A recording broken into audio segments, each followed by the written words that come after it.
changing tactics. Russian forces moving away from Kyiv, but bloody street battles are still raging.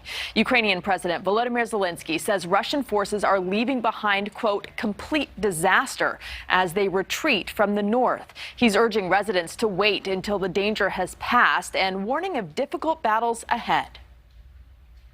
Ukrainian soldiers are retaking areas in and around Kyiv as Russian forces pull back from the capital region. Ukraine and its allies say reports indicate Russian troops are leaving the areas surrounding Kyiv to build up numbers in eastern Ukraine. However, in their wake, Ukrainian leaders say Russian troops are leaving behind dangerous landmines. And fighters are finding bodies of civilians in the streets. Residents of the town of Bucha say Russian soldiers opened fire on the city's residents without provocation. Those people were just walking and they shot them without any reason. Bang. In the next neighborhood, it was even worse. The UN reports more than 1,300 civilians have been killed since the start of the invasion. Away from Kyiv, video shows a series of explosions not far from one of the largest nuclear plants in Europe. The blast happened as protesters gathered in the city center.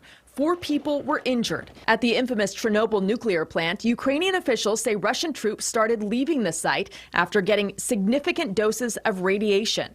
In Kharkiv, doctors and patients at a badly damaged maternity hospital have moved underground amid heavy shelling. Photos show mothers and newborns sleeping in hallways and doctors working by the light of cell phones. And Pope Francis had some pointed remarks aimed at Russian President Vladimir Putin without mentioning him by name. Speaking during a visit to Malta, the Pope called the war savage, adding that the threat of nuclear war should be a thing of the past. Meanwhile, China reiterating its opposition to punishing Russia with economic sanctions during a virtual summit with the EU. It says the conflict could be resolved if the U.S. promised that Russia would remain neutral. Instead, the U.S. is sending an additional $300 million in military equipment to help Ukrainian forces. Thanks for watching. Click the red subscribe button below so you can get more of NewsNation's fact-driven, unbiased coverage.